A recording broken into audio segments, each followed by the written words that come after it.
Hello everyone, कैसे हैं आप सब लोग। आज हम करेंगे हमारे फरवरी का पहला हफ्ता के इंपॉर्टेंट करंट अफेयर्स। तो जो लोग भी ये चैनल पहली बार देख रहे हैं, आप इस चैनल को सब्सक्राइब कर लीजिए ताकि आप लोगों को हर एक अपडेट सबसे पहले मिलता रहे। और इस तरीके का कंटेंट जो आप लोगों के लिए काफ़ी हेल्पफुल है एग्जाम्स के लिए, वो आप लोगों को मिलता रहे। तो आज हम करेंगे पार्ट 1। अगर आप लोग ये चैनल देखते हैं, सब्सक्राइब कर चुके हैं और आपको हमारा कंटेंट पसंद आता तो इस वीडियो को लाइक और अपने फ्रेंड्स के साथ शेयर ज़रूर करें। साथ ही साथ कल आप लोगों को हम लोगों ने मॉक टेस्ट एनालिसिस देना था, जो हम लोग नहीं दे पाए, उसके लिए माफ़ी चाहूँगा। वो आज रात को 10 बजे आप लोगों को मिल जाएगा हमारे चैनल पे। साथ ही साथ जो बच्चे फाइनेंस अकाउंट असिस्टेंट के लिए तैयारी कर रहे हैं, हमारे जो टेस्ट हैं 8 टेस्ट हम लोग दे चुके हैं। मॉक टेस्ट 8 का एनालिसिस आपको आज मिलेगा। और जिनके टेस्ट खत्म हो गए हैं, आप लोगों को 5 नए मॉक टेस्ट ट्रिपल एस की ऐप पे मिल जाएंगे। आप लोग इस ऐप को डाउनलोड कर सकते हैं प्ले स्टोर पे जाके। साथ ही साथ आपको अगर जो जेके एग्जाम्स यानी कि जो हमारे जेकेपी एसआई का एग्जाम है उसके लिए बुक चाहिए, तो आप लोग भी इसे अमेजोन से ऑर्डर कर सकते हैं। लिंक आपको मिल जाएगा हमारे टेलीग्राम ग्रुप पे।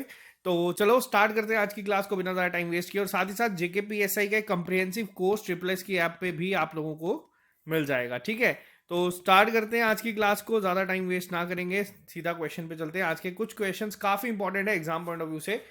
तो सबसे पहला क्वेश्चन आपके सामने है। The geological survey of India ने रिसेंटली अप्रूव करा है इंडिया का पहला जियो पार्क बनाने के लिए। अब ये जियो पार्क कहाँ पे बनाया जाएगा, वो आपसे पूछा जा सकता है। अब एग्जामिनर डायरेक्ट क्वेश्चन पूछ सकता है इंडिया का पहला जियो पार्क कहाँ पे है। अब ये जियो पार्क होता क्या है, इन पार्क्स में बेसिकली प्रोटेक्ट भी किया जाता है जगह को, और साथ ही साथ यहाँ पे जो ये पार्क्स बनाए जाते हैं ये काफ़ी इंपॉर्टेंट होते हैं। अब कहाँ पे बना गया है, एग्जैक्ट जगह आपको मैं बताऊं तो वो है लम्हेता। जो जगह का नाम है वो है लम्हेता। ये गांव है, कहाँ पे है, ये किस रिवर के किनारे है, ये भी आपको बताना चाहिए। ये जो आप रिवर देख रहे हो ये है नर्मदा रिवर। और जगह कहाँ पे है, तो ये जगह है हिमाचल प्रदेश में। पहला बना है, इसलिए आपको पता है पहली चीज़ें काफ़ी इंपॉर्टेंट होती है। टोटल इसको बनाने की कॉस्ट लगी है 1.30 करोड़, और ये 5 एकड़ में बना है पूरा का पूरा जो है। और ये जो पहला ऐसा इंडिया का जियो पार्क बनाया गया है, इसलिए सबसे ज़्यादा ये न्यूज़ में है और आपके एग्जाम पॉइंट ऑफ व्यू से इंपॉर्टेंट है। नेक्स्ट पे आते हैं। अभी हाल ही में एक स्पितुक गुस्तर फेस्टिवल है जो मनाया गया है 2 दिन के लिए। देखो, फेस्टिवल्स पे क्वेश्चन आपके एग्जाम में पूछे जाते हैं और ज़्यादातर चांसेस ये रहते हैं जो भी आपके रिसेंट फेस्टिवल्स बनाए जाए गए होते हैं वही पूछे जाते हैं। तो स्पितुक गुस्तर जो फेस्टिवल है ये कहाँ का है, ये 2 दिन का एक एनुअल सेलिब्रेशन हुआ है अभी हाल ही में लद्दाख में। लद्दाख में ही अभी कौन सा फेस्टिवल मनाया गया था, एक और लद्दाखी न्यू ईयर आप इसको कह सकते हैं। लोसार फेस्टिवल भी आपका जो है ये लद्दाख में ही मनाया गया था। लद्दाख के बारे में काफ़ी सारी चीज़ें हैं। लद्दाख में ग्रीन हाइड्रोजन प्रोजेक्ट भी बना रहा है। कौन बना रहा है, एनटीपीसी बना रहा है। और साथ ही साथ लद्दाख ने अभी एमओयू भी साइन किया है सिक्किम के साथ। सिक्किम क्या करेगा, 100% ऑर्गेनिक बनाने की कोशिश करेगा यूटी को 2025 तक। अब ये एक और चीज़ यहाँ पे याद रखना आप लोग, लद्दाख के जो पेपर है, जैसे जम्मू कश्मीर के पेपर करवाने के लिए एक बॉडी है जिसका नाम है JKSSB, आप लोग जानते होंगे, वैसे ही लद्दाख के पेपर कंडक्ट करवाने के लिए अब सर्विस सिलेक्शन कमीशन इसको करवाएगा। तो SSC पेपर कंडक्ट करवाएगा लद्दाख के। तो ये भी एक चीज़ है। और जो जम्मू कश्मीर का हाई कोर्ट था उसको, जो उसका नॉमिनिक्लेचर यानी जो उसका नाम है वो बदल दिया गया है। अब उसका नाम है जम्मू कश्मीर और लद्दाख हाई कोर्ट, ये भी पता होना चाहिए। ठीक है, नेक्स्ट पे चलते हैं। क्वेश्चन नंबर 3 आपके सामने है। बेसिकली यहाँ पे थोड़ा सा हुआ है, ये जो आप देख रहे हैं ये आपका स्पितुक गस्तर फेस्टिवल की वो है, और ये जो आप देख रहे हैं मास्क के साथ ये है आपका टॉर्गिया फेस्टिवल।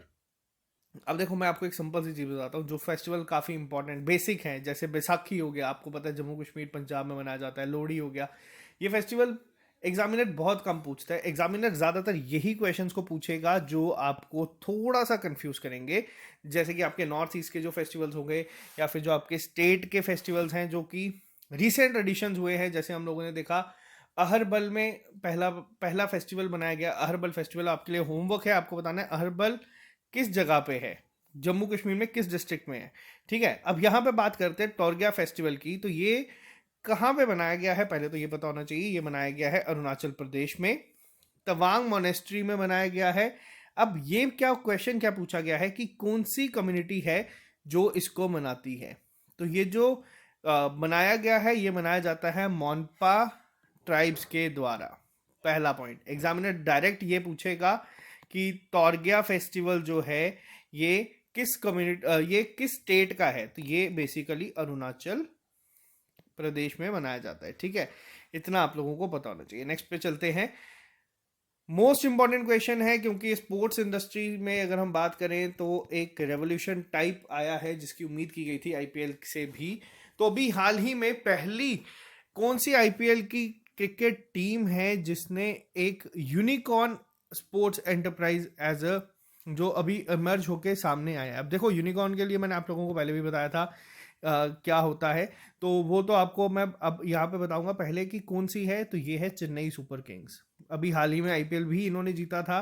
तो यहाँ पे पहला क्वेश्चन पूछा जाए, इन्होंने क्या किया है, इनकी जो मार्केट कैप है वो 7,600 करोड़ रुपीस की हो चुकी है। पहला पॉइंट तो ये इतनी बड़ी हो चुकी है टीम की, जो इनकी पेरेंट एंटिटी है, यानी कि जो इनकी मालिक है इंडिया सीमेंट्स, ये इससे भी ज्यादा बड़ी हो चुकी है। इसकी टोटल कॉस्ट जो भी अगर हम बात करें मार्केट कैप की, तो वो है 6896 करोड़। आपको ये दोनों वैल्यूज को याद नहीं रखना है, आपको बस ये याद रखना है पहली आईपीएल क्रिकेट टीम कौन सी बनी है, वो है Chennai super Kings. Most important question है एग्जाम पॉइंट ऑफ व्यू से। अब यहाँ पे पूछा जाए कि ऑल ऑफ अ सडन ऐसा क्या हुआ है कि चेन्नई सुपर किंग्स इतनी ऊपर हो गई। इन्होंने तो 4 ही टाइटल जीते हैं, मुंबई ने 5 दिखे, तो इसमें इसका कोई लिंक नहीं है।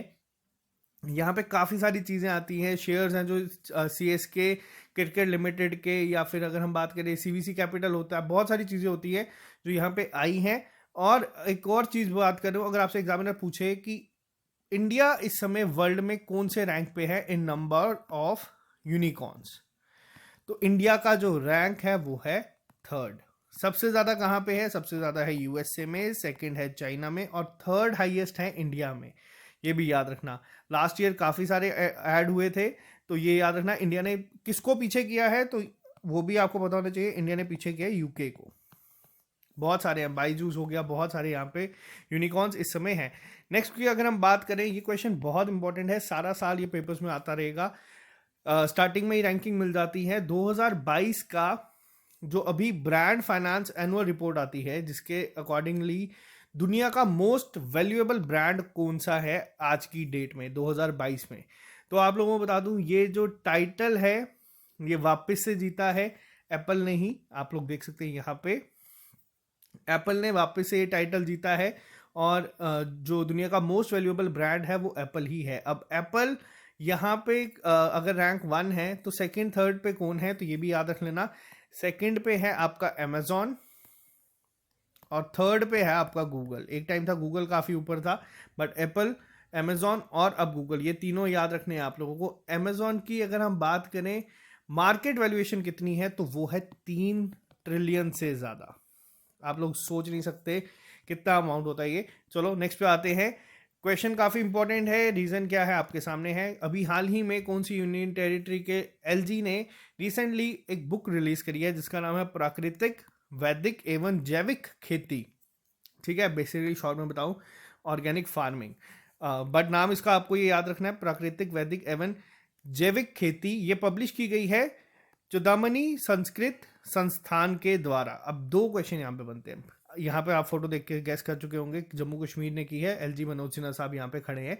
एग्जामिनर आपसे क्वेश्चन पूछ सकता है कि जो बुक पब्लिश की गई है चुदामनी संस्कृत संस्थान के द्वारा, ये कहाँ पे है, तो ये बेसिकली है आपका बसोली में। बसोली कहाँ है, बसोली है आपका कठुआ में। बसोली पेंटिंग्स पे बहुत क्वेश्चन बन चुके हैं अभी तक पेपर में, जो इसी साल हाल ही में कंडक्ट किए गए, तो ये भी याद रखना। बसोली पेंटिंग्स कहाँ पे है, कठुआ में। तो ये बेसिकली कंप्राइज किया गया है कंप्रिहेंसिव वे में रिसर्च पेपर्स जो है स्कॉलर्स के संस्कृत और एग्रीकल्चर साइंस के, उसके अकॉर्डिंगली बनाई गई है। नाम से भी आप लोग गेस कर सकते हैं, संस्कृत और एग्रीकल्चर साइंस के जो भी जितने भी स्कॉलर्स हैं, उनके जो भी रिसर्च पेपर्स हैं, उनको कंप्रिहेंसिव वे में एक वैदिक फार्मिंग के लिए, तो ये जो देख रहे हैं आप वर्ड वैदिक जो है, इसके लिए यहाँ पे यूज किया गया, तो ये याद रखिएगा।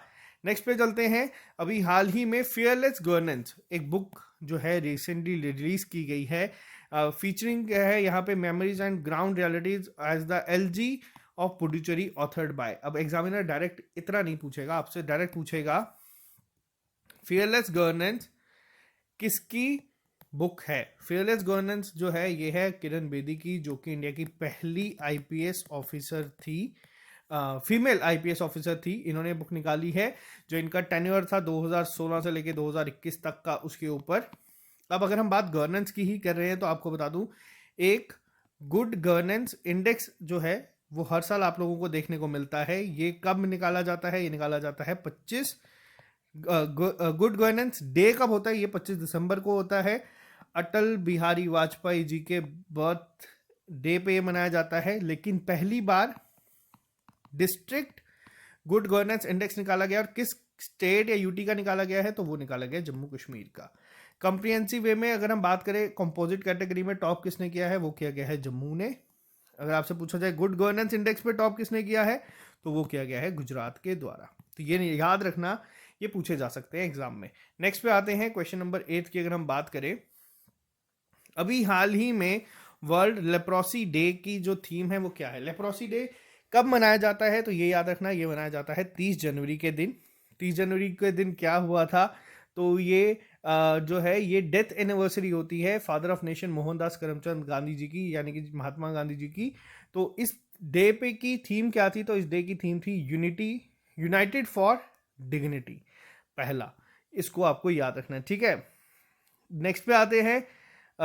नेक्स्ट क्वेश्चन क्या है? अब यहाँ पे एक और दिन है, ये काफी इंपॉर्टेंट है, काफी कंफ्यूजिंग है। मार्टियर डे यानी कि शहीदी दिवस, ये मनाया गया 74th एनिवर्सरी जो थी, एनुअली ऑब्जर्व की जाती है। देखो 74th क्यों है? क्योंकि 75 साल हुए हैं देश को आज़ाद हुए 1947 में, और ठीक एक साल बाद यानी कि 1948, एक साल भी नहीं, 5 महीने बाद जो महात्मा गांधी थे उन्हें गोली मार दी गई थी। तो ये 74th था, तो ये याद रखना आसान हो जाएगा। 75th ईयर है, इसको हम लोग मना रहे हैं अमृत महोत्सव के रूप में, ये हम लोगों ने मनाया। अब जो होगा, अब जो शुरू हो चुका है, उसे कहा जा रहा है अमृत काल। यही बजट की भी जो हेडलाइन थी वो यही थी। अमृत काल क्या है? 75 साल से लेके 100 साल ऑफ इंडिपेंडेंस यानी कि 2047 तक जो फेज होगा उसको कहा जाएगा अमृत काल। अब यहाँ पे जो आप देख सकते हैं मार्टियर डे, शहीदी दिवस, ये साल में कितनी बार मनाया जाता है? अब ये चीज आपको याद रखनी है, जो ये शहीदी दिवस है ये साल में 2 बार मनाया जाता है। एक तो जनवरी 30 को, जब महात्मा गांधी जी को गोली मारी गई थी, और दूसरा ये मनाया जाता है 23 मार्च को। 23 मार्च को क्यों? जब भगत सिंह को फांसी दी गई थी। तो ये दोनों चीजें याद रखना है। शहीदी दिवस 2 बार साल में मनाया जाता है, तो ये याद रखिएगा, कंफ्यूज नहीं होना। अगर एग्जामिनर पूछेगा 74th एनिवर्सरी किसकी मार्क की गई है इसमें, तो वो तब आप आंसर कर देना मोहनदास करमचंद गांधी। और अगर आपसे पूछा जाएगा इसके अलावा, तो आप लोग करेंगे, इसका आंसर करेंगे। नेक्स्ट क्वेश्चन काफी इंपॉर्टेंट है, क्योंकि अभी रिसेंटली इलेक्शन है आपके पंजाब में। तो पंजाब के जो चीफ इलेक्टोरल ऑफिसर है, उन्होंने इलेक्शन मस्कॉट जो है शेरा, जिसे हम लाइन कहते हैं, मैंने आपको पहले आंसर बता दिया, शेरा जो है वो लॉन्च किया गया है।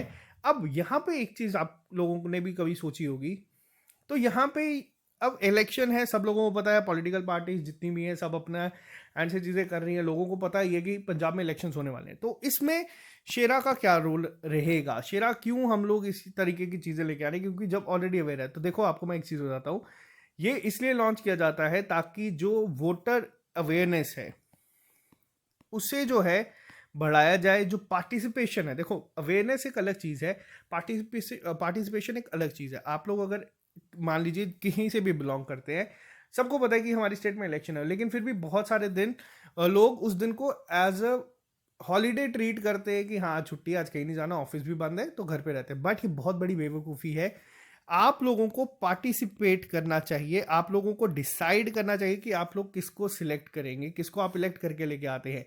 इसी के लिए ये जो प्रमोशन होती है इस तरीके की, जिसमें शेरा एज अ मैस्कॉट यूज किया जा रहा है, तो इसे क्या कहते हैं? इसे कहा जाता है स्वीप प्रोजेक्ट। किसका? इलेक्शन कमीशन का। अब स्वीप की भी एक फुल फॉर्म है, तो ये भी नोट कर लेना, systematic voters education and electoral participation. ठीक है, ये पॉइंट ये याद रखना, और अगर आपके यहाँ पे इलेक्शन होते हैं तो जरूर इसमें पार्टिसिपेट करना। नेक्स्ट क्वेश्चन पे चलते हैं। दुनिया का भी सबसे बड़ा कैनाल लॉक जिसका नाम है जीसुलिस इजमुइडिन, ये हाल ही में इनॉग्रेट किया गया है किस कंट्री के द्वारा? कैनाल लॉक है, तो आप लोग यहाँ पे देख सकते हैं ये किसके द्वारा किया गया है, तो ये आपको बता दूं ये किया गया है एम्स्टरडैम के द्वारा, यानी कि नीदरलैंड्स के द्वारा। नीदरलैंड ने ही एक 3D प्रिंटिंग, अगर मैं गलत नहीं हूं तो ये भी ब्रिज भी लॉन्च किया था। तो पहला तो आपको ये भी याद रखना, और ये जेकेएसएस भी पूछ चुका है, जो आपके पेपर हुए थे उसमें ये पूछा जा चुका है, तो ये भी याद रखना किस कंट्री ने किया है, तो ये आपको एग्जाम पॉइंट ऑफ व्यू से इंपॉर्टेंट है। नेक्स्ट पे आते हैं, नेक्स्ट क्वेश्चन बहुत ज्यादा इंपॉर्टेंट है आपके एग्जाम पॉइंट ऑफ व्यू से, मोस्ट इंपॉर्टेंट, इसको आप लोग मार्क कर सकते हैं। अभी हाल ही में कौन सा ऐसा नेशन है जिसने लॉन्च किया है दुनिया का पहला hydrogen powered flying boat, the jet? अब देखो यहाँ पे एग्जामिनर क्या क्वेश्चन पूछ सकता है, 3 क्वेश्चन यहां से बन सकते हैं। देखो मैंने आपको एक चीज पहले भी कहा था, इस समय जितना भी आपके हाइड्रोजन के रिलेटेड चीजें आ रही है, क्योंकि इंडिया भी काफी काम कर रहा है इस पे, तो क्वेश्चन बनना काफी इंपॉर्टेंट जो है इजी है यहां से। दूसरी चीज, अब नाम आप लोग देख सकते हैं फ्लाइंग बोट, ठीक है, और साथ ही साथ दुनिया की पहली किसने लॉन्च की है ये तो आपको पता होना चाहिए, ये की गई है दुबई के ने। नाम क्या है ये भी याद होना चाहिए, इसका नाम है the jet. Most important question है, एसएससी या फिर आपका जेकेएसएस भी जरूर इसको पूछेगा, याद रखना। अब इसकी इनॉग्रल फ्लाइट कब होगी? इसकी इनॉग्रल फ्लाइट होगी जब आपकी COP28 की मीटिंग होगी, COP28। अब COP28 ही क्यों? क्योंकि COP28 की जो आपकी मीटिंग है इस बार की, वो शेड्यूल की गई है दुबई में, दुबई है यूएई में। अब यहाँ पे एक चीज ध्यान से समझिएगा, आप लोगों को आसानी होगी याद रखने के लिए। जरूरी नहीं है आपसे एग्जामिनर द जेट के ऊपर क्वेश्चन पूछेगा या आपसे फ्लाइंग बोट के ऊपर क्वेश्चन पूछेगा, आपसे डायरेक्ट पूछ सकता है COP28 कब होगी, तो कहाँ होगी, तो वो होगी दुबई में, ठीक है। तो इसको याद रखिएगा, बहुत इंपॉर्टेंट है ये क्वेश्चन आपके एग्जाम पॉइंट ऑफ व्यू से। नेक्स्ट पे आते हैं, अब ये क्वेश्चन थोड़ा सा यहाँ पे गलत हो गया है, मैं आपको बताता हूँ गलत क्या हुआ है। अभी क्वेश्चन है यहाँ पे, पहला इंडियन कौन सा है जिसने world game athlete of the year का अवार्ड जीता है? तो क्वेश्चन है यहाँ पे, पहला इंडियन मैन या इंडियन मेल एथलीट कौन सा है ऐसा, तो वो है यहाँ पे PR श्रीजेश, पहला पॉइंट।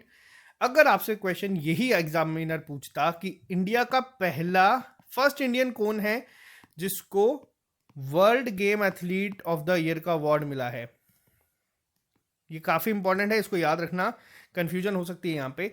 तो जो पहली इंडियन थी वो थी आपकी रानी रामपाल। अब यहां पे याद रखना, पहला मेल प्लेयर कौन है, या 2021 का अगर पूछा जाएगा तो कौन है, वो है PR सिरजी, जिनको आप देख रहे हैं हॉकी के हमारी टीम के गोलकीपर हैं। और रानी रामपाल कौन है, जिनका नाम आप यहां देख रहे हैं, ये हमारी विमेन हॉकी टीम की क्या है, कैप्टन। अब एक और चीज, एशिया कप में इन्होंने अभी हाल ही में इंडियन टीम ने जीता है ब्रॉन्ज। कहां पे हुआ है ये टूर्नामेंट? ये हुआ है मस्कैट में। मस्कैट कहां पे है? मस्कैट है ओमान में। इंडियन मेल और इंडियन विमेन टीम दोनों, मेल और फीमेल या मैन और विमेन टीम की जो स्पॉन्सरशिप थी वो किसने की है? तो ये जो आप यहाँ पे देख रहे हैं ना लिखा हुआ, ओडिशा गवर्नमेंट ने इनको स्पॉन्सर किया था, इनके पास स्पॉन्सर भी नहीं था। और आप लोगों को एक चीज पे प्राउड होना चाहिए कि इंडियन टीम ने ओलंपिक्स में ब्रॉन्ज मेडल जीता था, और तब जीता था जब इनके पास स्पॉन्सर भी नहीं थे। आपने इंडियन क्रिकेट टीम कभी देखी हो तो उनके शोल्डर, हाथ, पाँव, सब जगह पे आप लोग देख सकते हैं, आपको स्पॉन्सर दिखेंगे। और हॉकी टीम की ये हालत थी कि इनके पास कोई स्पॉन्सर नहीं था, तो इनको स्पॉन्सर किया गया था ओडिशा गवर्नमेंट के द्वारा, जिसकी वजह से मैं पर्सनली ओडिशा गवर्नमेंट का बहुत बड़ा फैन हूँ। और ओडिशा में ही आपका हॉकी का वर्ल्ड कप भी खेला जाएगा, ठीक है। तो ये डिटेल्स याद रखना, एग्जाम पॉइंट ऑफ व्यू से ना सही तो वैसे ही आपको ये चीजें पता होनी चाहिए। एनपीसीआई ने अभी हाल ही में यूपीआई सेफ्टी अवेयरनेस वीक जो है वो शुरू किया गया है। देखो वीक शुरू किया गया है, कब से कब है ये पता होना चाहिए पहला, तो ये किया गया है पूरा 1 से लेके 7 फरवरी तक एनपीसीआई ने किया है। एनपीसीआई की फुल फॉर्म भी पूछी जा सकती है, तो एनपीसीआई की फुल फॉर्म है आपका national payment corporation of India, ठीक है। तो ये भी इंपॉर्टेंट है। नेक्स्ट पे आते हैं, अभी हाल ही में इंडियन कोस्ट गार्ड ने भी अपना 46 रेजिंग डे जो है वो ऑब्जर्व किया गया है। तो ये कब किया जाता है इंडियन कोस्ट गार्ड के द्वारा? तो इंडियन कोस्ट गार्ड ने जो अभी ऑब्जर्व किया है 46, तो ये किया गया है 1 फरवरी को। 1 फरवरी को ये किया गया है। अब यहाँ पे क्वेश्चन पूछा जाए कि इंडियन कोस्ट गार्ड जो है इसका दुनिया में कौन सा रैंक है, ये कौन से रैंक पे आती है? तो ये 4th लार्जेस्ट कोस्ट गार्ड है दुनिया की। ठीक है, आइए नेक्स्ट क्वेश्चन पे चलते हैं। क्वेश्चन नंबर 14 आपके सामने है। अब यहाँ पे देख लीजिएगा, होयसला टेम्पल्स, ये अब आपको बता दूं ये बहुत इंपॉर्टेंट है। एग्जामिनर ये क्वेश्चन नहीं पूछेगा, एग्जामिनर स्टैटिक जीके की फॉर्म में पूछेगा होयसला टेम्पल्स कहाँ पे है। तो होयसला टेम्पल्स कहाँ पे है? होयसला टेम्पल्स हैं आपके कर्नाटका में। होयसला टेम्पल्स आपके कर्नाटका में है। साथ ही साथ अगर आपको यहाँ पे क्वेश्चन क्या है, अभी हाल ही में नॉमिनेट किया गया है UNESCO world heritage site list 2022-2023 के लिए, अभी मिला नहीं है, सिर्फ नॉमिनेट किया गया है। कहाँ पे है ये? तो ये है आपके कर्नाटका में। अब देखो चीज समझो ध्यान से, ये जो हेरिटेज लिस्ट है क्या ये इसी साल इस लिस्ट में ऐड हुआ है? तो ये नहीं है, ये अप्रैल 15, 2014 से अपने रिच हिस्टोरिकल कल्चरल हेरिटेज की वजह से जो है इंडिया की तरफ से यहाँ पे टेंटेटिव लिस्ट में ऐड था, बट इस बार नॉमिनेट किया गया है। तो देख लो कितना ज्यादा कंपटीशन है यहाँ पे भी। लास्ट ईयर 2 को मिला था, 39th बना था क्या, 39th बना था आपका रमप्पा टेम्पल जो कि है आपका तेलंगाना में, और 40th बना था आपका धोलावीरा। धोलावीरा आपका पेपर में पूछा जा चुका है, तो चांसेस है रमप्पा टेम्पल का पूछा जाए। एक और चीज, अब जम्मू कश्मीर में क्या है, जम्मू कश्मीर में आते हैं यहाँ पर मुगल गार्डन्स, जिसको क्या किया जा रहा है, JSW फाउंडेशन के द्वारा रेनोवेट किया जा रहा है, ताकि जो मुगल गार्डन्स है वो भी कहाँ पहुंच जाए, वो भी पहुंच जाए यूनेस्को की वर्ल्ड हेरिटेज साइट में। अब आप लोग सोचेंगे कि इसको करने का क्या फायदा है। देखो जो भी ये साइट्स है, अब इतना टफ कंपटीशन है, पूरी दुनिया से साइट्स आती हैं, उसके बाद कुछ जो हैं वो सिलेक्ट होकर यूनेस्को की हेरिटेज साइट्स में जाती हैं, उनको वर्ल्ड वाइड रिकॉग्नाइजेशन मिलता है। उस रिकॉग्नाइजेशन से दुनिया के कोने कोने तक चीज़ें जाती हैं, टूरिज्म जो है वो काफ़ी बूस्ट होता है, वहाँ के जो लोग हैं, जो पर्टिकुलर एरिया है उसको काफ़ी हेल्प मिलता है, लोगों को भी एम्प्लॉयमेंट जनरेशन के लिए, तो इसीलिए चीज़ें काफ़ी ज़रूरी हो जाती है। ठीक है, इसी को मद्देनजर रख के वैसे ही सेम आपका गवर्नेंस इंडेक्स आ जाता है, जिसमें कॉम्पीट करते हैं आपस में और कोशिश करते हैं बेटर परफॉर्म करने की। तो ये याद रखना ना, होयसला टेम्पल्स कहाँ पे? कर्नाटका में है, बहुत इंपॉर्टेंट होगा। कर्नाटका में आपके खेलो इंडिया गेम्स का नेक्स्ट एडिशन भी यहाँ पे होगा, इस बार वाला आपका होगा हरियाणा में, और जो यूनिवर्सिटी गेम्स है वो आपके यहीं पे होंगे कर्नाटका में ही। ठीक है, नेक्स्ट पे आते हैं। वर्ल्ड वेटलैंड्स डे अभी हाल ही में ऑब्जर्व किया गया है to create awareness about the critical importance of wetlands recently observed on. तो कब ये ऑब्जर्व किया जाता है? ये ऑब्जर्व किया जाता है हर साल 2 फरवरी को। अब इसकी थीम क्या थी ये भी आपको पता होनी चाहिए। इसकी थीम थी wetland action for people and nature. पहला ये आपको पता होना चाहिए। ये ऑर्गेनाइज की जाती है हर साल। इसमें काफ़ी सारे अभी इसी साल भी रामसर साइट्स दिए हैं, वो मैं आपको अलग से पूरा डिटेल में बताऊंगा एक प्रॉपर वीडियो में। अभी के लिए आपको सिर्फ इतना याद रखना है। नेक्स्ट पे आते हैं। गवर्नमेंट ऑफ इंडिया ने रिसेंटली अप्रूव करा है रीनेम करने का 3 जगह का। अब वो 3 जगहें कौन सी हैं जिनका नाम जो है रीनेम किया गया है? तो होशंगाबाद नगर को, शिवपुरी को और बबई को जो है वो रीनेम किया गया है। किन किन नाम पे किया गया है अब ये आपको बताना चाहिए। होशंगाबाद नगर को बदल के नाम कर दिया गया है नर्मदापुरम। अब यहाँ पे मैं जब नर्मदापुरम लिख रहा हूँ तो आप लोगों को अभी मैंने ऊपर बताया नर्मदा रिवर के साथ, तो गेस तो आप इसको कर सकते हैं। मध्य प्रदेश में है ये तीनों जगह। शिवपुरी का नाम बदल दिया गया है, शिवपुरी का नाम अब होगा कुंदेश्वर धाम, और बबई का नाम अब बदल के हो जाएगा मक्खन नगर। आपको क्या क्या नाम रखे गए हैं ये याद नहीं रखना है, बस ये याद रखना कि तीनों जगह मध्य प्रदेश में है। मक्खन नगर थोड़ा सा ज़्यादा इंपॉर्टेंट है, रीज़न क्या है? बाकी तो चलो धाम है और नर्मदा रिवर आप लोगों को पता है।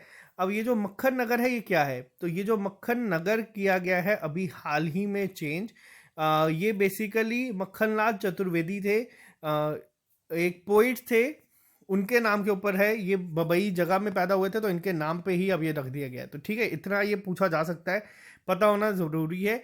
नेक्स्ट पे आते हैं। पतंजलि आयुर्वेदा लिमिटेड, आप लोगों को पता है बाबा रामदेव की कंपनी है, ये उनकी ही है। तो इन्होंने अभी हाल ही में किस बैंक के साथ मिलके कॉन्टेक्टलेस क्रेडिट कार्ड लॉन्च किया है in the partnership with NPCI. तो ये जो अभी हाल ही में किया गया है, ये किया गया है पंजाब नेशनल बैंक के साथ, पीएनबी के साथ मिलके इन्होंने निकाले हैं। पंजाब नेशनल बैंक और पतंजलि आयुर्वेदा लिमिटेड ने मिलके 2 को ब्रांडेड कॉन्टेक्टलेस कार्ड निकाले हैं। इनके नाम क्या है वो भी याद रखना, पीएनबी रुपे प्लेटिनम और साथ ही में पीएनबी रुपे सिलेक्ट। तो ये निकाले गए हैं। इसके तहत कोशिश की जाएगी कि जैसे आप लोगों ने देखा पीओएस मशीन्स देखी होंगी, पॉइंट ऑफ सेल्स, उस पर थोड़ी सी दूरी पे ही अगर आप कार्ड रखेंगे तो आपका स्कैन हो जाएगा और अमाउंट जो है वो डेबिट हो जाएगा। ठीक है, नेक्स्ट पे आते हैं क्वेश्चन नंबर 28 पे। टाटा स्काई, आप लोगों ने इसका नाम भी सुना होगा, ये largest direct to home DTH platform. अब यहाँ पे जो कंप्यूटर अवेयरनेस सेक्शन आपकी, वहाँ पे भी पूछा जा सकता है डीटीएच की फुल फॉर्म क्या है। तो डीटीएच की फुल फॉर्म है डायरेक्ट टू होम। और एक और आप लोग आज की डेट में सुन रहे होंगे ओटीटी। ओटीटी की फुल फॉर्म होती है ओवर द टॉप। तो ये भी याद रखना, जेकेएसएसबी या बाकी एग्जामिनर आजकल थोड़ा सा ट्विस्ट ला रहे हैं कंप्यूटर के क्वेश्चंस में। टाटा स्काई ने अपना जो ब्रांड है उसको रीब्रांड किया है और अपने आप का नाम चेंज किया गया है। अब इसका नाम क्या रखा गया है, टाटा स्काई अब हो जाएगा टाटा प्ले। काफ़ी इंपॉर्टेंट है, तो ये आपको पता होना चाहिए। ठीक है, और साथ ही में आपको एक और चीज़ बता दूं, टाटा प्ले ने ऐड किया है काफ़ी सारे चीज़ों को अपने ओटीटी सर्विसेज के साथ मिलकर, और कोशिश की जा रही है जो ये डीटीएच देते हैं उसमें एक ओटीटी मिक्स करके एक कंबाइंड जो ऑफर है वो दिया जाए उनके जो नेटवर्क है उसे स्ट्रॉन्ग करने के लिए। नेक्स्ट क्वेश्चन काफ़ी इंपॉर्टेंट है। हर साल जो, अगर मैं सिंपल लैंग्वेज में बोलूँ तो जो रिपब्लिक डे की परेड होती है, और ये जो आप देख रहे हैं जिसे हम झांकियाँ कहते हैं, ये झांकियाँ निकाली जाती हैं, टेबलो जिसको कहा जाता है, उसे अवार्ड दिया जाता है, यानी कि बेस्ट सिलेक्ट किया जाता है जितने भी आते हैं। इस बार जो जम्मू कश्मीर का था उसमें दिखाया गया था नया फेस जम्मू कश्मीर का, जिसमें एम्स था, आईआईटी था, सब कुछ था। बट अगर पूछा जाए कि बेस्ट स्टेट टेबलो किसको मिला है, तो वो अवार्ड इस बार मिला है उत्तर प्रदेश को। पहला ये अवार्ड उत्तर प्रदेश को मिला है, उत्तर प्रदेश गवर्नमेंट को मिला है। अगर हम बात करें यहाँ पे कि पॉपुलर चॉइस कैटेगरी में किसको मिला है ये, तो पॉपुलर चॉइस कैटेगरी में ये अवार्ड मिला है महाराष्ट्र को। पेपर में जब क्वेश्चन आएगा देख लेना क्या पूछा गया है।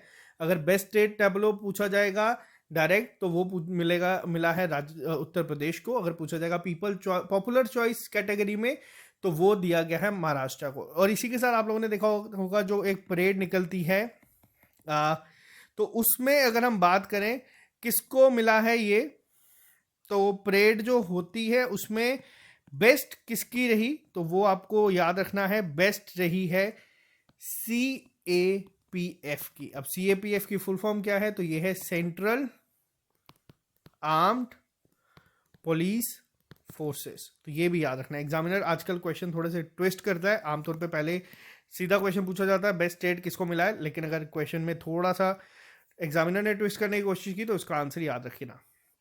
वर्ल्ड कैंसर डे हर साल ऑब्जर्व किया जाता है किस डेट को, 4 फरवरी को। क्यों किया जाता है, to create awareness about the disease and its prevention. अब यहाँ पे क्या है, यहाँ पे भी 2 क्वेश्चन बनते हैं। देखो कैंसर डे कब होता है, ये मैंने आपको बता दिया, कैंसर डे होता है आपका 4 फरवरी को। 2 चीजें हैं यहाँ पे। अब एक कैंपेन चलाया जा रहा है जो 2022 से शुरू हुआ था 2024 तक। उसकी कैंपेन की थीम क्या थी, कैंपेन की थीम थी क्लोज द केयर गैप। एक तो ये चलाया गया है।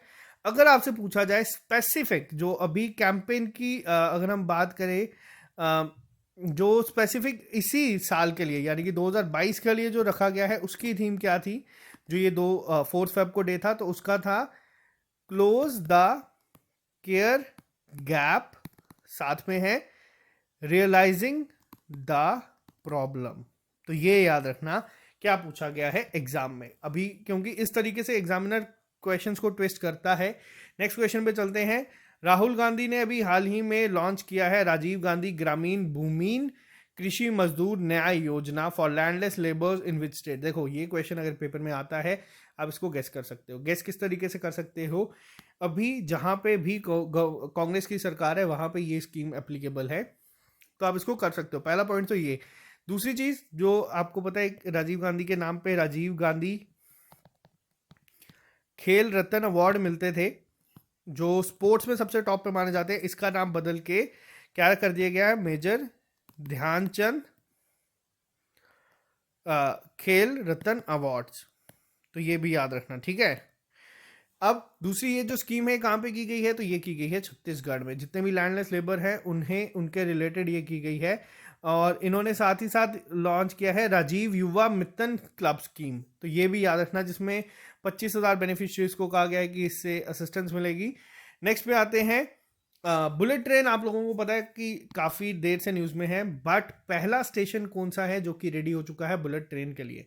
तो पहला स्टेशन जो है ये कौन सा है? अब बुलेट ट्रेन कहाँ से कहाँ चलेगी ये भी पता होना चाहिए। ये चलाई जाएगी मुंबई से लेके अहमदाबाद तक।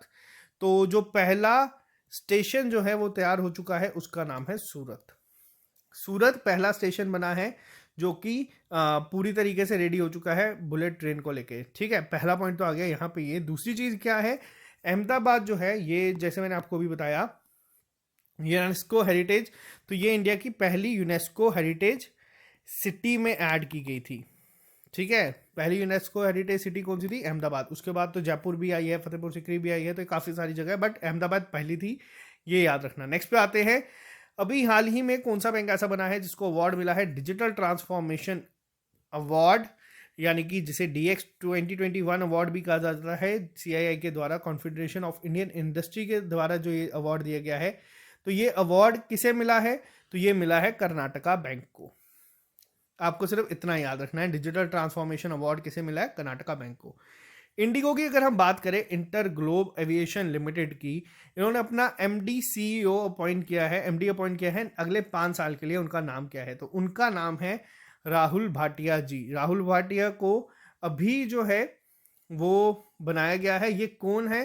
तो ये इन्हीं के को फाउंडर और प्रोमोटर थे, राहुल भाटिया, तो इन्हें बनाया गया है यहाँ पे MD। नेक्स्ट क्वेश्चन पे अगर हम बात करें, name the JNU vice chancellor who recently appointed as university grants commission chairman. Most important question, note down कर लेना, मोस्ट इंपॉर्टेंट है। क्या नाम है इनका? इनका नाम है यहाँ पे जगदेश कुमार। बहुत इंपॉर्टेंट है, डायरेक्ट क्वेश्चन पूछा जाएगा, UGC के चेयरमैन कौन है? तो इनका नाम है जगदेश कुमार। JNU के वाइस चांसलर रह चुके हैं और इन्हें ये अपॉइंट किया गया है। बहुत ही ज़्यादा होगा इंपॉर्टेंट ये। इनसे पहले कौन थे? इनके पहले थे DP सिंह, ठीक है। नाउ अब हम चलते हैं नेक्स्ट क्वेश्चन पे। ये क्वेश्चन भी काफ़ी अच्छा नहीं है, बट ये आप लोगों को याद रखना है, लेकिन एग्जाम पॉइंट ऑफ व्यू से काफ़ी इंपॉर्टेंट होगा। अभी हाल ही में कौन सी स्टेट ने टॉप किया है list of the most attacks on journalist in 2021 as per India press freedom report 2021? सबसे ज़्यादा अटैक किस जगह पे हुए हैं, यानी कि अगर बात की जाए टॉप 3 की, अगर याद रखने हैं, मोस्ट टारगेटेड स्टेट में कौन सी है? तो जम्मू कश्मीर इसमें टॉप पे है। सबसे ज़्यादा अटैक जम्मू कश्मीर में हुए हैं, जिसमें टोटल नंबर ऑफ अटैक्स की अगर मैं बात करूँ 25 के करीब करीब है। तो ये एक अच्छी न्यूज़ नहीं है। सेकंड पे आता है आपका उत्तर प्रदेश और थर्ड पे आता है मध्य प्रदेश, लेकिन जम्मू कश्मीर में सबसे ज़्यादा हुए हैं, तो ये आपको याद रखना है। तो ये काफ़ी अच्छी न्यूज़ नहीं थी। आपको ये भी याद रखना है कि ये रिपोर्ट दी किसने है, तो ये दी है इंडिया प्रेस फ्रीडम रिपोर्ट 2021 के द्वारा ये आई है। नेक्स्ट पे अगर हम बात करें, तो PM मोदी ने अभी हाल ही में अनवेल किया है स्टैचू ऑफ इक्वालिटी। अब यहाँ पे कन्फ्यूजन क्या होगा, क्योंकि एक अभी हम लोगों ने किया था स्टैचू ऑफ यूनिटी, जो किसके नाम पे है? वो है सरदार वल्लभ भाई पटेल जी के नाम के ऊपर, ठीक है। अब लेकिन ये क्या है? ये है स्टैचू ऑफ इक्वालिटी। 216 फुट लंबा अगर हम बात करें तो ये है, ऊंचा है, रामानुचार्य जी के लिए, जो कि 11th सेंचुरी के भक्ति सेंट थे। अब देखो, आपके पेपर में अगर एंशिएंट हिस्ट्री है या फिर मिडिवल आपके जैसे सिलेबस में इंडियन हिस्ट्री है, तो आपको ज़रूरी नहीं है पेपर में क्वेश्चन यहीं से पूछा जाए, करंट इवेंट्स के साथ मिक्स करके क्वेश्चन पूछा जा सकता है। तो इनका नाम याद रखना। कहाँ पे ये बनाया गया है? ये जो अभी इनॉग्रेट किया है, ये किया गया है आपका तेलंगाना में। तेलंगाना कहाँ पे है? तेलंगाना में कहाँ पे? तो ये किया गया है हैदराबाद में बेसिकली। और ये जो है ये दुनिया का second largest tallest world second tallest sitting statue है। सिटिंग पोस्चर में जो बैठे हुए हैं, इसका सेकेंड टॉलेस्ट है दुनिया का। तो ये याद रखना। पहले पे कौन सा है अगर आपसे पूछा जाए कि सिटिंग पोस्चर्स में जो बैठा हुआ है, तो वो है ग्रेट बुद्धा का। कहाँ पे है ये? थाईलैंड में है। उसकी हाइट कितनी है? उसकी हाइट है 302 फीट। इसकी हाइट कितनी है? इसकी हाइट है 216 फीट। तो ठीक है, दोनों चीजें याद रखना, एग्जामिनर कुछ भी पूछ सकता है। नेक्स्ट पे आते हैं, आज का लास्ट क्वेश्चन। पुष्कर सिंह धामी कहाँ के सीएम हैं? ये है उत्तराखंड के सीएम। इन्होंने अपॉइंट किया गया है किसको? अक्षय कुमार को as a brand ambassador of Uttarakhand ahead of 2022 assembly election. तो यहाँ पे आप लोग देख सकते हैं अक्षय कुमार को भी हाल ही में इन्होंने अपॉइंट किया है। तो ये आपको याद रखना है, बहुत इंपॉर्टेंट होगा एग्जाम पॉइंट ऑफ व्यू से। तो ये थे आपके। अब एक और चीज यहाँ पे मैं आपको बता दूं, 2017 में ही उत्तराखंड ने ही अक्षय कुमार को ही क्या बनाया था? स्वच्छता अभियान का भी ब्रांड एम्बेसडर। तो ये थे आपके फरवरी फर्स्ट वीक के इंपॉर्टेंट करंट अफेयर्स। कुछ क्वेश्चंस बहुत ज़्यादा इंपॉर्टेंट है जो आपको डायरेक्ट किसी ना किसी पेपर में ज़रूर देखने को मिलेंगे। तो आई होप आपको ये वीडियो पसंद आएगी। इसका जो PDF है ये हमारे टेलीग्राम ग्रुप पे आप लोगों को मिल जाएगा, और साथ ही साथ आप लोगों को हमारी SSS की ऐप पे मिल जाएगा। अगर आप लोगों को मॉक टेस्ट देने हैं तो आप लोग हमारी ऐप पे आ सकते हैं। वहाँ पे आपको 5 नए टेस्ट मिल जाएंगे जो कि स्ट्रिक्टली फॉलो करेगा JK SSB का पैटर्न। और जो ऑली बोर्ड के टेस्ट दे के आप लोग थोड़े से डिमोटिवेट भी हो जाते हैं, तो यहाँ पे आपको सेम एग्जाम का पैटर्न मिलेगा। एग्जाम का जो डिफिकल्टी लेवल है वो दिखेगा। तो अच्छा परफॉर्म करना, पढ़ के जाओ, अच्छा अच्छा करके आओ। तो चलो आज के लिए सिर्फ इतना ही। मिलते हैं हम बहुत जल्द नए लेक्चर के साथ। Have a nice day, bye bye, take care.